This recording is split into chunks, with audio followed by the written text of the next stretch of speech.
قال وزير الخارجية الفرنسي ألان جوبي قلل من أهمية فوز حزب العدالة والتنمية في الانتخابات التشريعية المغربية. وأشار جوبي إلى أن الحزب ذا المرجعية الإسلامية لم يحقق الأغلبية المطلقة، وإن باريس تتطلع إلى عدم تجاوز حزب العدالة والتنمية لما سماها الخطوط الحمراء، وهي احترام الانتخابات ودولة القانون وحقوق الإنسان والمرأة حسب تعبير الوزير الفرنسي. هذا وقد أعلن الأمين العام لحزب العدالة والتنمية المغربي عبد الإله بن كيران أنه لم يباشر بعد أي مشاورات لتشكيل الحكومة في انتظار أن يعين رئيس الحكومة يعين من قبل الملك. وأضاف أن العاهل المغربي سيستقبله غدا الثلاثاء. وترك بن كيران باب التحالفات مفتوحا في وجه كل الأحزاب باستثناء حزب الأصالة والمعاصرة الذي أسسه فؤاد علي الهمة المصنف على أنه المقرب من العاهل المغربي. وقد حصل حزب العدالة والتنمية ذو المرجعية الإسلامية على 107 مقاعد في البرلمان من أصل 395، ونال حزب الاستقلال 60 مقعدا، يليه حزب التجمع الوطني للأحرار ب 52 مقعدا، فيما اقتسمت باقي الأحزاب عدد المقاعد المتبقية. معي من باريس مدير مكتب الجزيرة زياد طروش. زياد، بخصوص الموقف الفرنسي، كيف نفهم هذا الموقف من فوز حزب العدالة والتنمية المغربي؟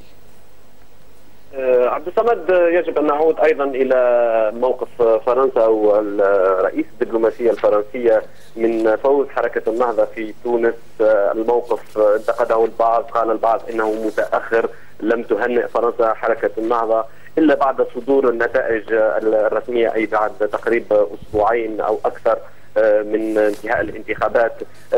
هناك سياق فرنسي معروف هنا. الحكومة الفرنسية منذ شيراك وخاصة مع ساركوزي تدعم حكم الملك محمد السادس، وهناك محاذير وتخوفات يجب الإقرار بها من ما هو إسلامي.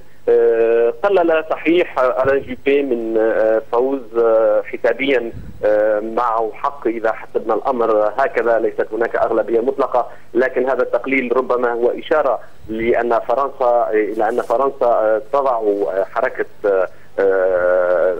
العدالة والتنمية، حزب العدالة والتنمية، تحت أنظارها وتضع عليها ضغوطا، خاصة فيما ذكرها ساركوزي. ولكن زياد الملاحظ في الحالتين التونسية والمغربية أنه بعد فوز حزب النهضة وفوز حزب العدالة والتنمية في المغرب، دائما ما نشعر وكأن الموقف الفرنسي فيه نوع من الفوقية والوصاية على الشأن السياسي في البلدين، حينما يحدد للأحزاب الفائزة خطوطا حمراء.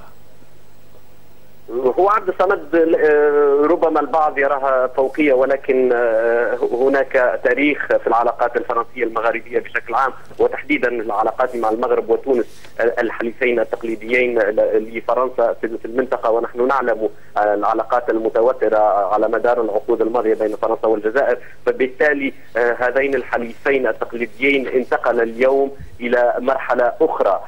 الوضع قد يختلف بين تونس والمغرب. فرنسا تنظر إلى صعود الإسلاميين في هذه الانتخابات أو وصولهم إلى تحقيق هذه النتائج هو يأتي في إطار الانتقال السلس الذي وضعه محمد السادس، والذي باركته فرنسا في السابق منذ أشهر.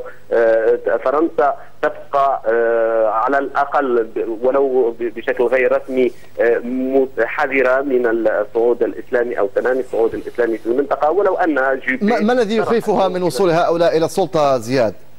ما الذي يخيفها؟ طبعا هناك حركات. هو يمكن أن الرسالة ليست موجهة مباشرة إلى حزب العدالة والتنمية. الإشارة قد تكون موجهة أيضا إلى حركة أكثر راديكالية تنظر إليها فرنسا بأكثر راديكالية، حركة العدل والإحسان، التي تعلم فرنسا ويعلم حتى الكثير من المغاربة أنها ذات قوة ربما تضاهي حركة العدالة والتنمية وربما تفوق في بعض الأحيان. فبالتالي التأكيد على هذه المحاذير والتأكيد على أن حزب العدالة والتنمية هو حزب معتدل، مواقفه معتدلة ويجب الحوار معه. نعم زياد، للأسف الوقت انتهى. زياد طروش مدير مكتب الجزيرة في باريس، شكرا جزيلا لك.